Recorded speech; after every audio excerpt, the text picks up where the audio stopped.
Six his head as there's a straight left. Down goes Edwards. What up, AndStilltv in the building, coming at y'all with another one. So check it out.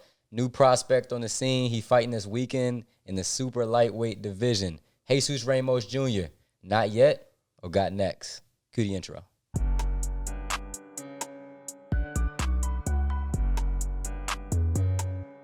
And still.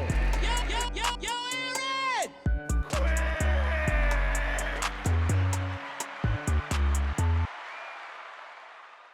Welcome back, YouTube. All right, we got a fight this Saturday we're excited about. We got a prospect, Jesus Ramos Jr. If you don't know him, make sure you check him out. He's 13-0 with 12 KOs.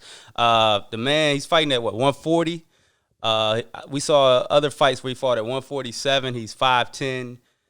So he's kind of big for that division. He's definitely big. His back is huge. He's fighting at fun fact, he actually follows my man right here on Instagram. He just messaged him, and because we didn't know which weight class he was in, because we saw one fight at 147 and then saw a more recent one at 140, so we was a little confused. So we hit him up. He said he fights at super lightweight, which is 140, but he's fighting at a catch weight. 144. 144. Now, he's only 19 years old. His frame is huge. So Yeah. he's big for 147. So he'll be 147 and up, probably 154 by the time he fully fills out, So Yeah, I'm thinking he's going to end up at 154. 154, around definitely at the least. The last fight he had was against Esteban Garcia, 14-0. He outclassed him from round one. You could see the power and his confidence. You could tell he's been in there with some. I don't know who he's sparring, but he knows what he's doing in there. Well, you can tell he's been boxing his whole life.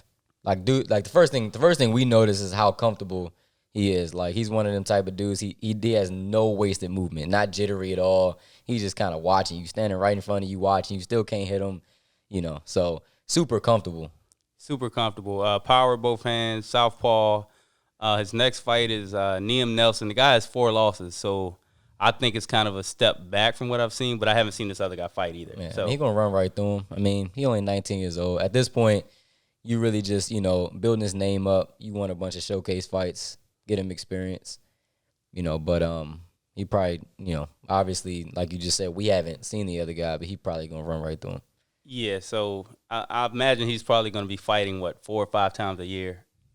Well, yeah, he had 10 fights his first year. In the first year, yeah. So the next couple of years, it'd be 4 or 5 times. Next, 2-3 years, barring any type of injury, he'll probably fight about 5 times a year. So we went back and watched the fight against Ricky Edwards. This opponent, he seemed to have more speed and, more, footwork. Yeah, he had black fighter tendencies. So shoulder rolling, you know what I'm saying? He had, a little bit of a wider stance, So he was able to do the same thing against him, beat the shit out of him. So you could tell he's thinking in there. Like he's a pressure fighter, which is always my favorite. I'm a sucker for the pressure fighters. That's what I like. And that's really the only thing. That's the only thing that works, unless you Floyd. Yeah, you fan friendly. Like, that's really the only thing that works. So he could take a punch from the guys I've seen him in where he's not worried about your power at all. He's cutting the ring off great. That left hook seems deadly to the body and to the head. He's definitely a puncher. Yeah, he's definitely a puncher. He can punch from every angle, and he doesn't waste punches. Like, he's a pressure fighter, but not the type of pressure fighter where he's just throwing a bunch of shots like a Sean Porter pressure fighter.